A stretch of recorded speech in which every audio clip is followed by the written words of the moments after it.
de número 102, de 1 a 11.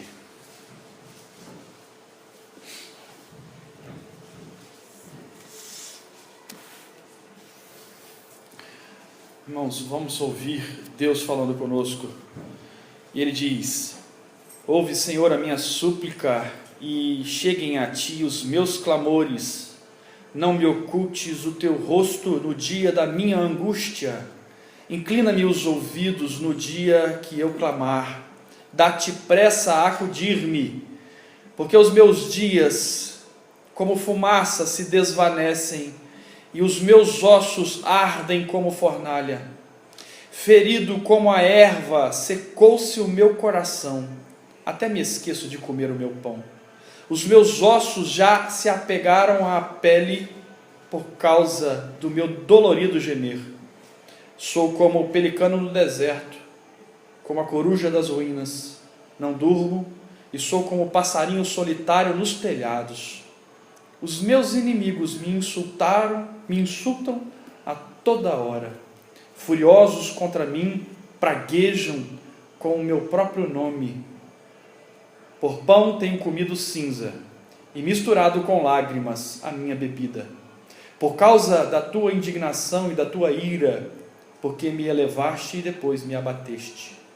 Como a sombra que declina, assim os meus dias, e eu me vou secando como a relva.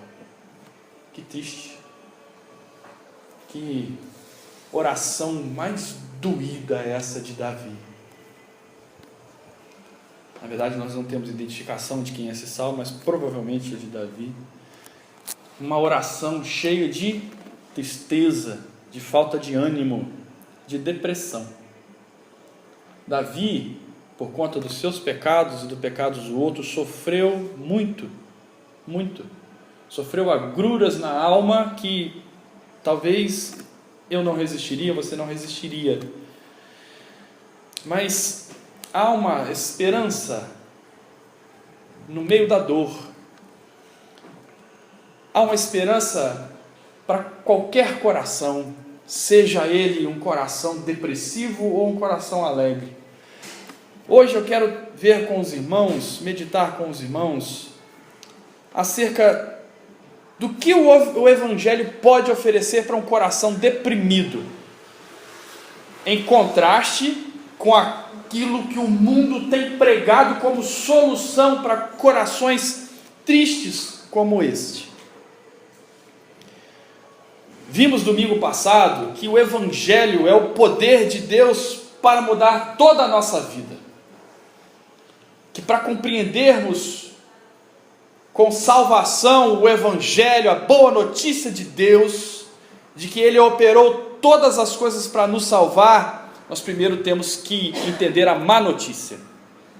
A má notícia é que todos somos pecadores e que ao nascermos já estamos indo para o inferno, se não for Deus interferir em nossas vidas e nos dar um novo coração no meio da nossa caminhada, nós iremos para o inferno. Romanos capítulo 3 nós lemos aqui: não há um justo, nenhum sequer, não há quem entenda, não há quem busque a Deus, todos se extraviaram e a uma se fizeram inúteis. Somos nós sem Cristo. Para amar o Senhor Jesus com toda a nossa força, nós precisamos, pela graça de Deus, e entender isso é fruto de graça, precisamos nos decepcionar profundamente com nós mesmos, para vermos que não há salvação em nós, e nem em pessoas ao nosso redor, e nem em outro ser humano a não ser Jesus. Assim, depois de, pela graça de Deus, entender essa má notícia, nós abraçamos com todas as forças da nossa alma a grande e maravilhosa boa notícia de que Jesus realizou todas as coisas para nos salvar. Compreender essas coisas muda tudo, muda a nossa perspectiva de olhar para a vida, para fora de nós e para dentro de nós. Para dentro de nós. O Evangelho é aquela mensagem que nos capacita a ver quem Deus é e quem nós somos. E por causa disso nós podemos nos livrar de muitos males, de todos os males, inclusive da famigerada depressão. O mal do nosso século, né? A depressão. Há poucos anos atrás, 50 anos atrás, não se falava de depressão, igual se fala hoje. Hoje, depressão é comum, parece que todo mundo na vida passou por um período desse. Eu já passei períodos muito tristes e debilitado de ânimo, mas o Evangelho é a solução para todos os males da alma do homem. O Evangelho tem dois inimigos: o moralismo e o relativismo. O Evangelho, a boa notícia de salvação que transforma as almas, tem dois inimigos que lutam, usados por Satanás, que lutam para dificultar as pessoas de compreender o Evangelho. Os dois inimigos são moralismo e relativismo, né? Junto do Evangelho sempre vem pregações, né? Se entendermos por um lado, nós vamos ser moralistas e não vamos falar o Evangelho, vamos falar de moralismo. Ou tender para o outro lado e vamos ser relativistas e vamos dizer que não há leis e que você não deve se preocupar, e também nós não vamos comunicar o Evangelho. Porque o moralismo, meus queridos, prega que nós somos salvos pelo que fazemos. O moralismo, pela moral, pelo que você realiza. A nossa salvação está em realizar o certo. Se você não realizar o certo, você vai ir para o inferno, né? A salvação pelas obras, uma salvação moralista. Logo, a religião moralista se baseia num conjunto de regras. É possível haver cristianismo moralista, e não é o verdadeiro cristianismo, mas tem nome de evangelho, mas é uma igreja que só tem moralismo, não tem evangelho sendo pregado. As pessoas estão dizendo do púlpito: você vai ser salvo quando fizer isso, isso, isso e aquilo, quando cumprir certas e certas coisas, aí sim você vai ser salvo, né? Mas não é isso que o Evangelho diz. Mas o seu inimigo diz isso, e é um inimigo que está em todo lugar, sempre lutando contra o Evangelho. Do outro lado, no outro extremo, está o relativismo, que prega o contrário, que não há regras, não há regras. Você é salvo pela sua felicidade, que está além das regras. Você encontra salvação ao se aceitar e se amar, né? O que importa é você ser feliz diante do seu Deus. Vocês já ouviram isso por aí, isso é muito comum. É o outro inimigo do Evangelho que está do lado de cá, do outro lado, né? Contrário ao moralismo.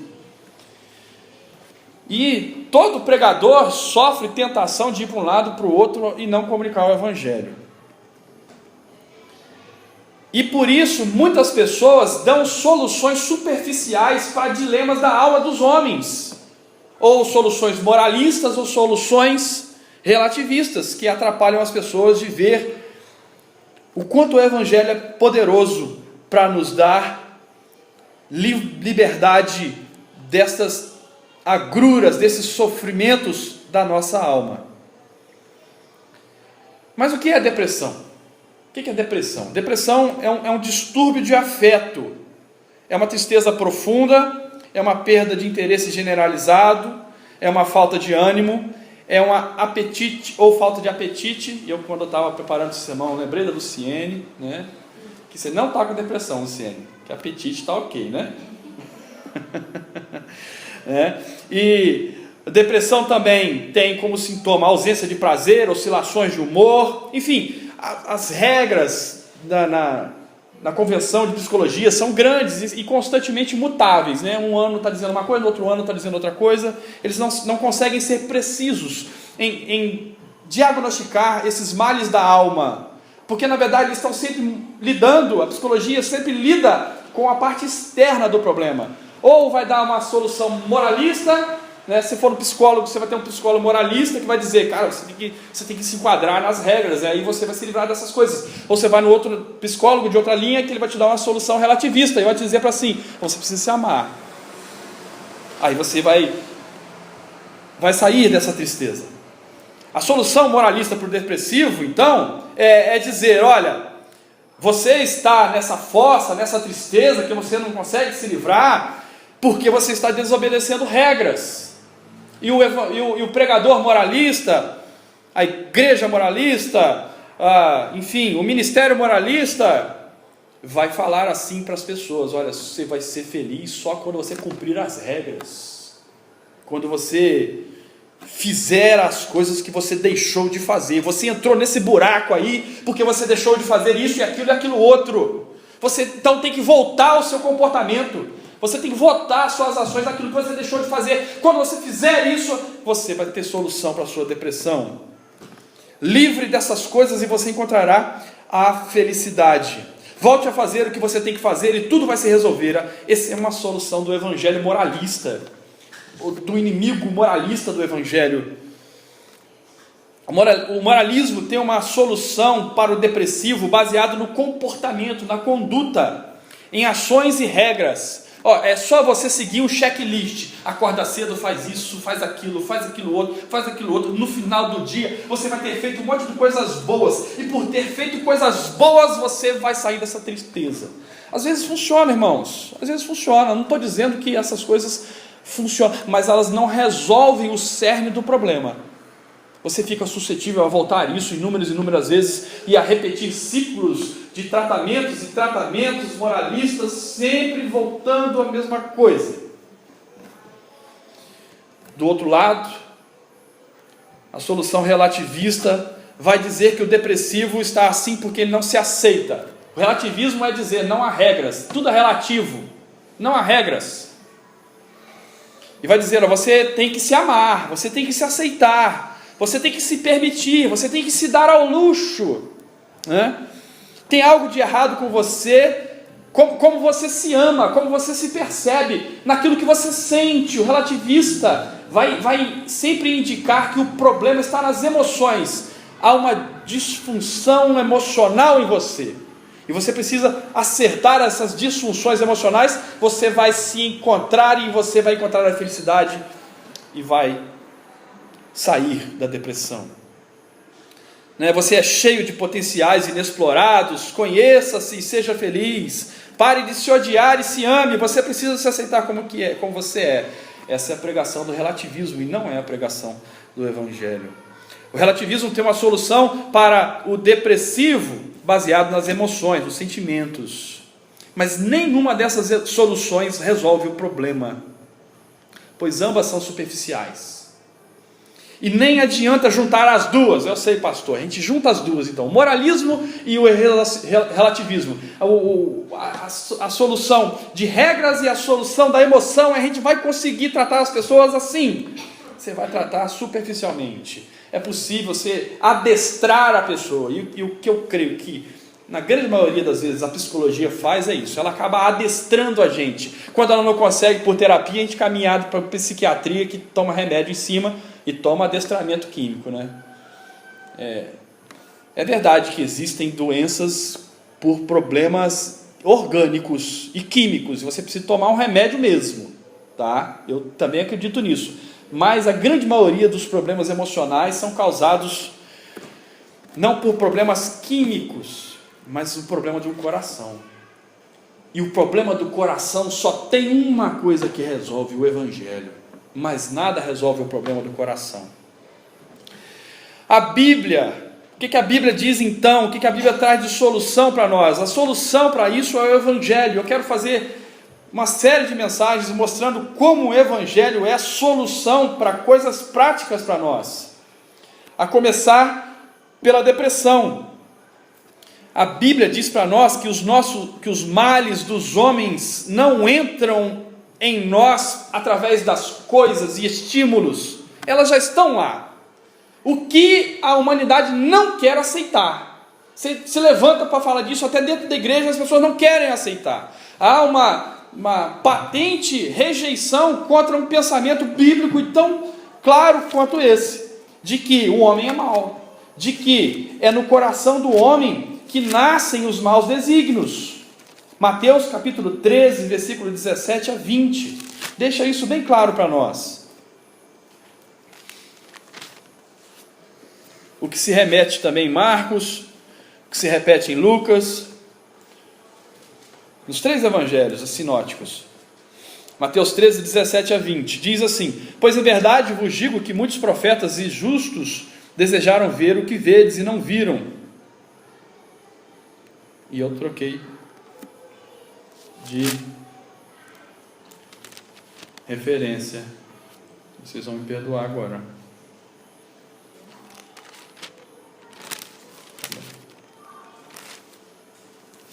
Agora eu não consegui achar.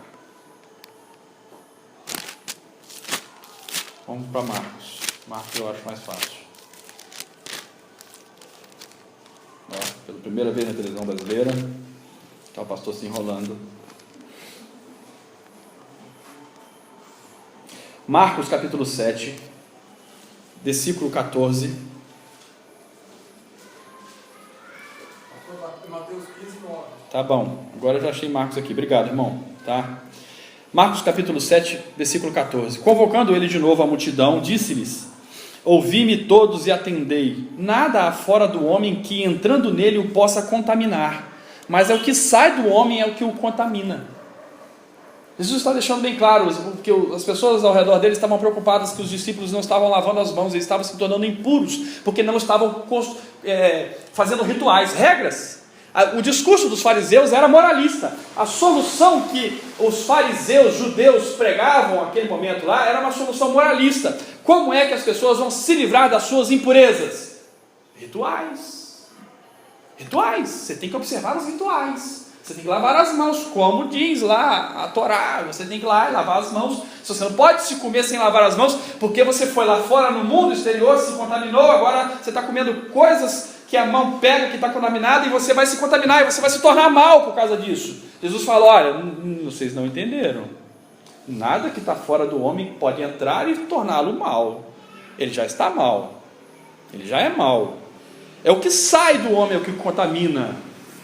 O que sai. Se sai porque está lá dentro. Então eles ficaram chateados de ouvir isso. Ofendidos. Como assim? Como assim? E a partir desse reconhecimento é que nós começamos a encontrar a solução para os problemas do nosso sofrer, inclusive de depressões assim. Jeremias capítulo 17, versículo 9 vai dizer que enganoso é o coração do homem mais do que todas as coisas. Logo, a depressão é uma prisão que o nosso coração cria para nós mesmos por causa dos nossos desejos não atendidos. O coração do problema é sempre um problema do coração. Sempre. O problema do coração depressivo, meus irmãos, é exatamente isso. Ele acha que ele é bom demais. Que ele é tão bom que ele não pode deixar de ter aquilo que ele acha que ele tem que ter. Ele acha, nós, costumeiramente, eu faço isso. Costumeiramente, eu preciso ter aquilo que eu acho que eu tenho que ter. Eu preciso ter aquele reconhecimento. Eu preciso ter aquele aplauso. Eu preciso de ter aquele bem.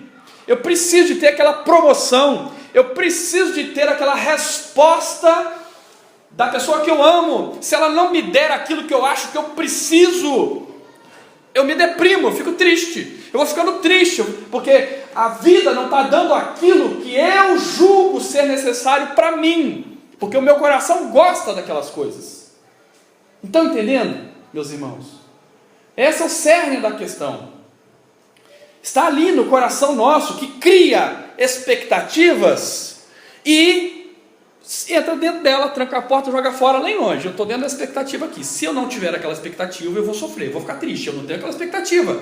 Por isso você vê pessoas tão ricas, tão ricas, tão ricas, se matando de depressão. Tão ricas, enchendo a cara de droga. Porque elas precisam de prazer. Se eu não tenho prazer nisso, eu procuro naquilo. Se eu não tenho naquilo, eu procuro naquilo outro. Só sobrou a droga, que tome droga.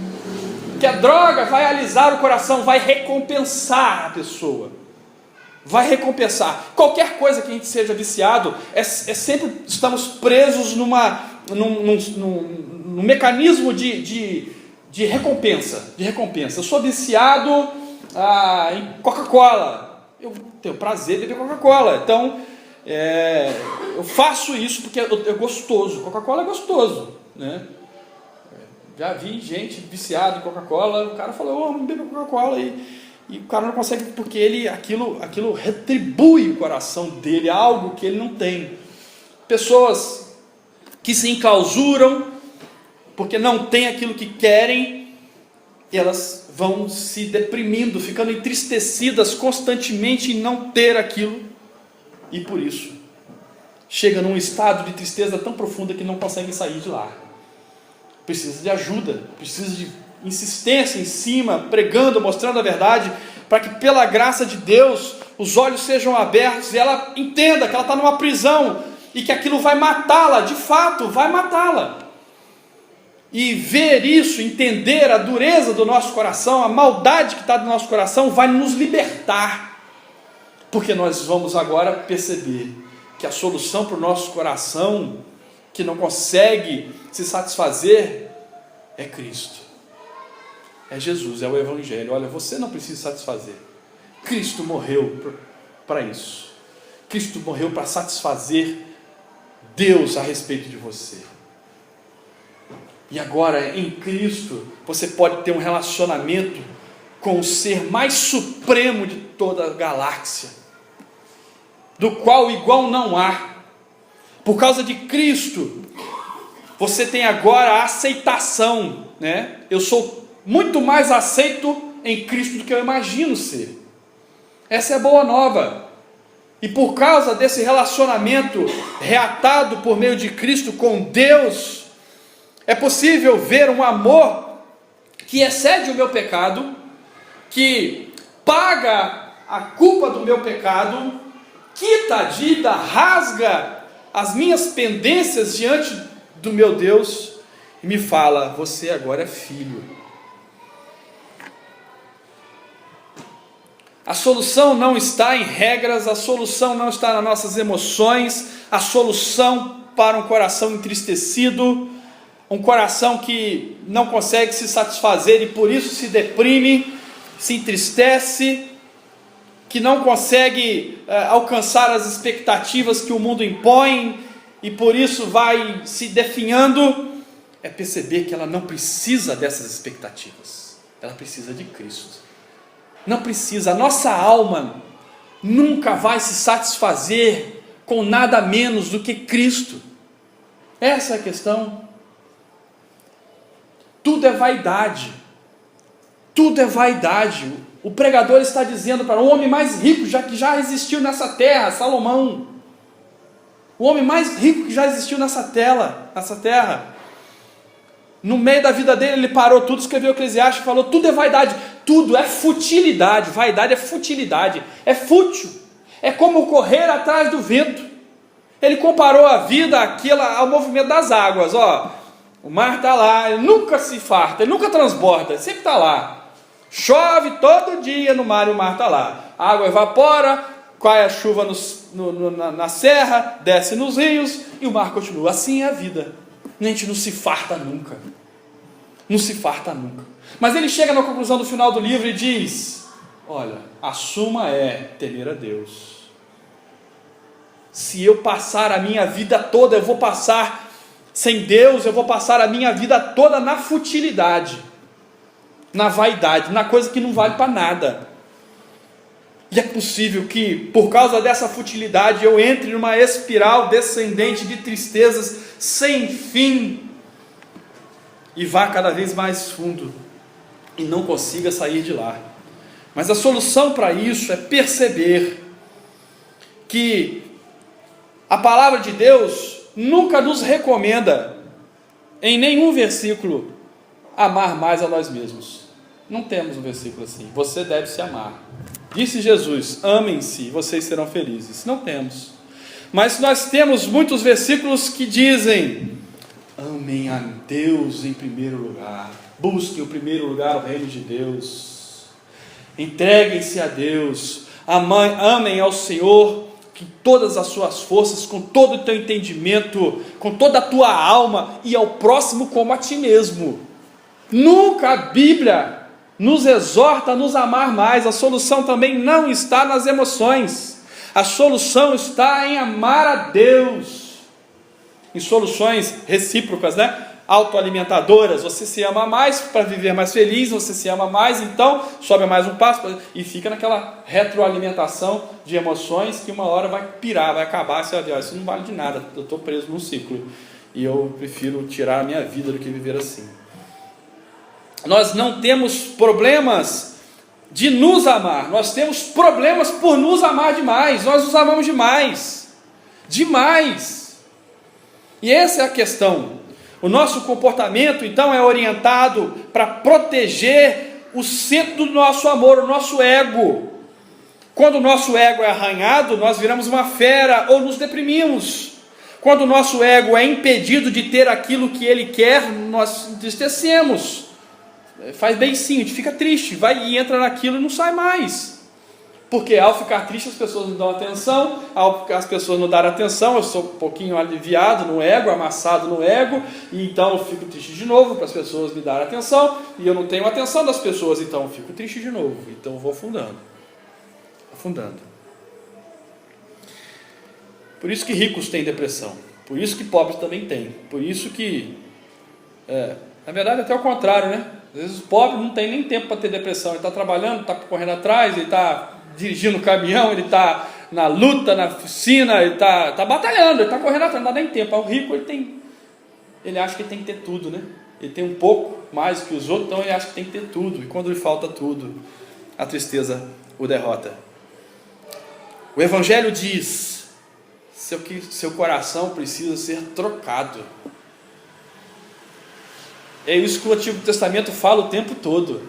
Vocês precisam ter um coração trocado. Vocês precisam ser regenerados. Vocês precisam se encontrar com Cristo de forma salvadora. Povo de dura cerviz somos nós, que temos tanta dificuldade de reconhecer o óbvio que está na nossa cara, na Bíblia toda, o tempo todo. Nós não podemos nos salvar. Por isso Deus enviou o seu Filho ao mundo para salvar pecadores depressivos como nós. Ele é a solução. Ele é o Cordeiro de Deus que tira o pecado do mundo. Como é que ele faz isso? Tirando o pecado de nós. Ao tirar o pecado de nós, na nossa santificação, ele tira o pecado do mundo. Quanto mais pessoas salvas do mundo, mais pessoas com menos pecados, mais pessoas que reconhecem o defeito padrão do coração de amar a si mesmos e se entregam ao seu Senhor e se submetem a um exame constante do Redentor através da sua palavra, para que haja sondagem daquele coração enganoso, haja um enfiar de mãos no nosso coração, mãos celestes, para que remova de nós essa podridão e nos livre dessas muitas gaiolas emocionais que nos metemos. O Evangelho vai dizer: algo que não é Cristo tornou-se o centro da sua vida, e os impedimentos de ter tais coisas te levaram a tristezas profundas. Sempre que o homem coloca algo no lugar de Cristo, ele se mete em enrascadas emocionais, físicas ou as duas juntas. Nós botamos os pés pelas mãos e por isso precisamos de um Salvador para o nosso coração. Precisamos de um Salvador que nos dê um coração novo. Precisamos que Deus venha com poder e nos livre da tirania do nosso coração e nos liberte dos nossos desejos, nos dando os desejos por Deus. A solução para a depressão, então, é parar de nos maravilhar conosco mesmo e de nos contentar com nossas obras e começarmos a nos contentar com Deus. Por que Paulo podia todas as coisas naquele que o fortalecia? Porque contemplava a beleza do seu Salvador. Ele disse em Filipenses, na mesma carta que diz que posso toda coisa que fortalece, ele disse: eu era o cara. Se tinha um cara para ser orgulhoso na igreja judaica, era Paulo, judeu de judeu, filho de Benjamim, né? Ao 8º dia circuncidado, criado aos pés de Gamaliel. Eu era o cara. Mas quando eu conheci Cristo e a beleza da sua sublimidade, a sua grandeza, as suas obras, eu considerei tudo isso lixo, refúgio, esterco, dejeto. Tudo que eu sou é nada perante a beleza do meu Criador. Tudo que eu sou é nada. Nossas obras diante de Deus são um lixo, irmãos. Ezequiel é mais duro ainda e fala, o profeta fala, ó, são trapos de imundícia. São trapos de imundícia. Por isso precisamos de Cristo, precisamos do Evangelho. Como crentes, nós precisamos do Evangelho todo dia. Porque, irmãos, é muito fácil nós entrarmos nessa. Hoje o moralismo e o relativismo estão dentro das igrejas, nadando de braçada na mente dos fiéis. Dos membros, né? Dos membros. O relativismo e o moralismo já substituiu o Evangelho em muitos lugares. Eles preferem a solução, cara, você tem que ir no monte, vim toda sexta-feira aqui, Deus vai te abençoar. Eles preferem a solução relativista de dizer, olha, o Deus do Antigo Testamento já passou, ele só serve para o Antigo Testamento. Agora, no Novo Testamento, não há regras. Seja feliz, cultue a Deus do jeito que está na sua mente, na sua cabeça. O que importa é o coração. É uma solução relativista. Mas o Evangelho vai te mostrar, Deus é santo, você não é. Curve-se a Ele, obedeça, se arrependa e creia no Evangelho. Olha o discurso de Pedro que nós lemos aqui hoje em Atos. Que coragem daquele homem no meio dos judeus, dentro de Jerusalém, virar para eles aqui. Esse varão que foi pendurado aí no madeiro há poucos dias atrás, 50 dias atrás, vocês o mataram. Não foram os romanos, não, foram vocês que o mataram. Ele é o Salvador. O Salvador não é Davi. Davi está sepultado, o sepulcro dele está aí até hoje, mas ele não está sepultado, ele é vivo e ressurreto. Deus o ressuscitou para a nossa salvação, e eles creram. O Espírito Santo operou nessa verdade eterna no coração daquelas pessoas, e eles creram, se arrependeram e foram batizadas 3.000 pessoas naquele lugar. Pedro não veio para cima deles com soluções moralistas. A partir de agora, vocês devem seguir o modelo do rabino, Jesus, e vocês serão salvos. Tem um novo rabino, aquele foi um novo rabino, tá? E só segui-lo, só seguir o modelo. Não, vocês precisam se arrepender, ter um coração novo.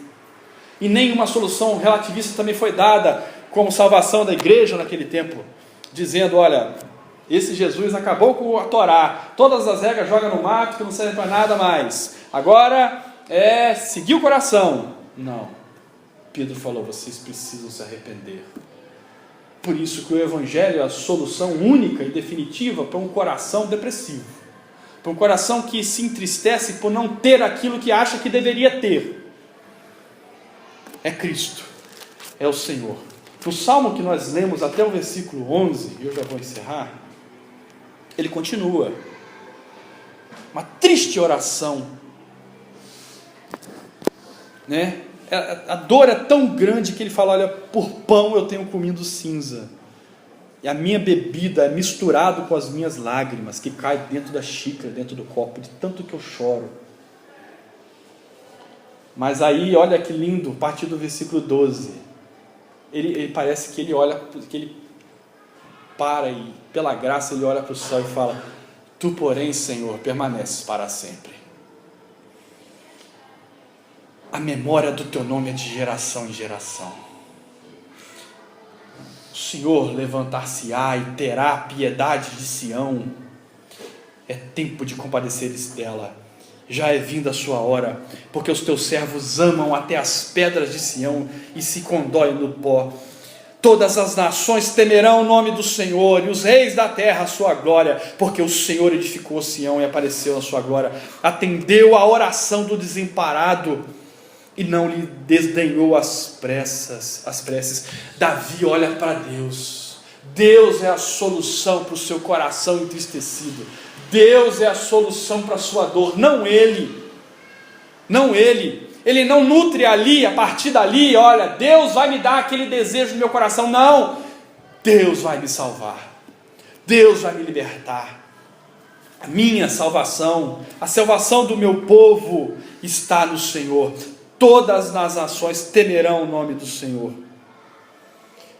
Ficará isso registrado para a geração futura. Um povo que há de ser criado louvará o nome do Senhor, e que o Senhor, do alto do seu santuário, desde o céu, baixou as vistas da terra para ouvir os gemidos dos cativos e libertar os condenados à morte.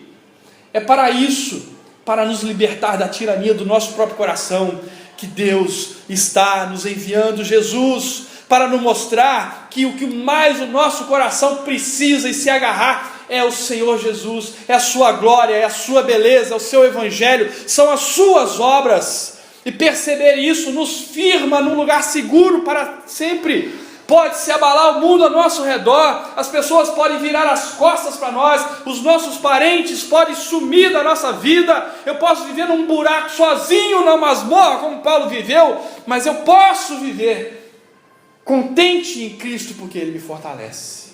Ele soluciona o problema do meu coração.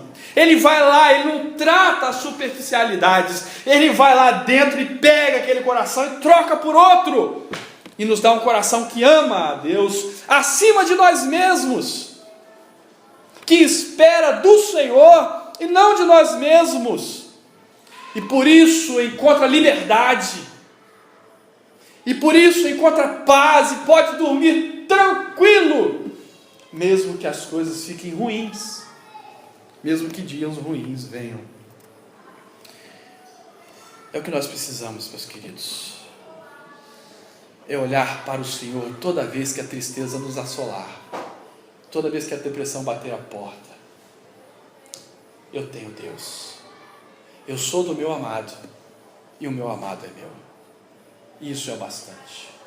Paulo, quando orou pedindo o livramento do seu espinho da carne, algo que a gente não consegue entender o que é direito, o que o Senhor disse para ele? A minha graça te basta. Nós precisamos de Cristo, Ele é a solução para as tristezas do nosso coração. Portanto, cuidado com as soluções moralistas de regras e com as soluções relativistas de emoções para a nossa vida. Aí fora está cheio de coisas assim, inclusive coisas que se dizem evangelho. Cuidado. A solução do evangelho é Cristo para nós. É amá-lo cada vez mais, é nos arrependermos por não amá-lo como deveríamos e nos curvar em obediência diante dele. Que Deus nos abençoe. Vamos orar mais uma vez. Pai de amor, Deus bendito, nós louvamos o teu nome e te agradecemos por nos revelar os bastidores da nossa alma, os mecanismos de nossa existência. Obrigado, Senhor Deus, por nos trazer liberdade, por nos livrar da tirania de um coração enganoso, nosso próprio, e nos levar a confiar em Ti, acima de nós mesmos. Tenha misericórdia de nós. Derrame sobre nós essa graça maravilhosa de sermos libertos dessas tristezas, Senhor Deus, e recebemos no lugar dela a alegria da salvação, a alegria de pertencer a Ti, a alegria de pertencer a um povo redimido, a alegria de ter um propósito diante de Ti, a alegria de ser aceitos por Ti, por meio de Cristo Jesus, apesar dos nossos pecados, e ainda assim fazer parte de um processo de santificação, em que o Senhor está nos purificando dia após dia, a sermos como Teu Filho é. Obrigado, Pai querido.